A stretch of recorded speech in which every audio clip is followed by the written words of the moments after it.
Hi everyone, Jess Bonasso here, otherwise known as the Self-Care Goddess. And as most of you know, I'm a burnout rescue coach.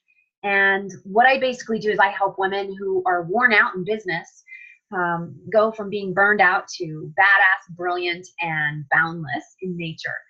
And of course, one of the reasons why this is such a passion of mine is because I've been through burnout a couple times over, once in the corporate world and a couple times here in my own heart-centered business. And I've learned a lot of things over the years about how to prevent burnout. And I'm wondering, did you know that there's one daily ritual that you could engage in that literally has the ability to defy depression, disease at the physical level in your body, as well as early death? That's right, there is. There's one simple daily ritual, and what I'm going to share with you is super simple. We all kind of know it, but do we all actually do it? Probably not. And that one simple ritual is basically just exercise, movement, getting up and moving around. One of the things that's happened over the years is we've sort of gone into the workforce and we're no longer out, taking care of our own land and our own property, moving our bodies throughout the day, is that we're sitting in a sedentary position for long hours of time without enough respite. There's not enough rest in between. Or I shouldn't say rest, there's not enough movement in between. We might even eat our lunch at our desk, which is terrible for focus and attention.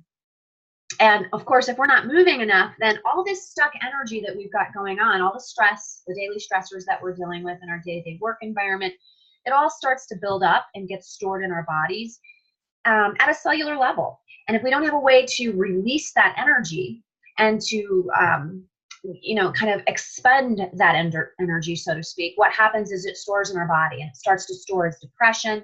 It can actually lead to physical disease in the body, and of course, early death.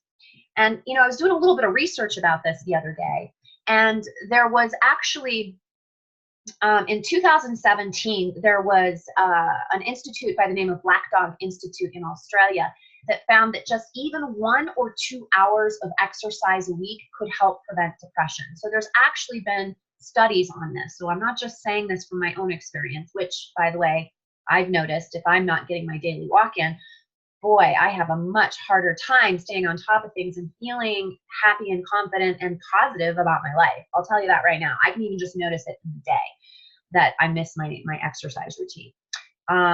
And also that same year, there was a report by Public Health in England that said that physical inactivity is one of the top 10 causes of disease and disability in England. Now, of course, that was a study done in England, but here's the deal, people. This is something that's really important. And if we just took a little bit of time every day, or even just a couple times a week, what would it be like if you were moving more? Like, let's say right now you're only exercising 1 day a week. Maybe you bump it up to 2 days a week, and you go and say, I'm going to exercise for 30 minutes each of those days, or an hour, whatever it is you have to do. And here's the thing, you don't have to run. You could walk. You could go hiking. You could swim. You could practice yoga. It could be restorative yoga, where you're not really doing a whole lot of movement, but you're letting your body relax and restore. So here's the thing, that movement piece is really important. Get up, take a break, stop sitting at your desk all day long, and make sure that you're getting in that movement. This is like one of the biggest rituals that you can incorporate that's going to make the biggest difference possible. All right, so there you go. That's my tip for the day. Hope you're having a wonderful day. And remember, again, how important it is to embrace your greatness, because, again, you are so amazingly worth it. Take care.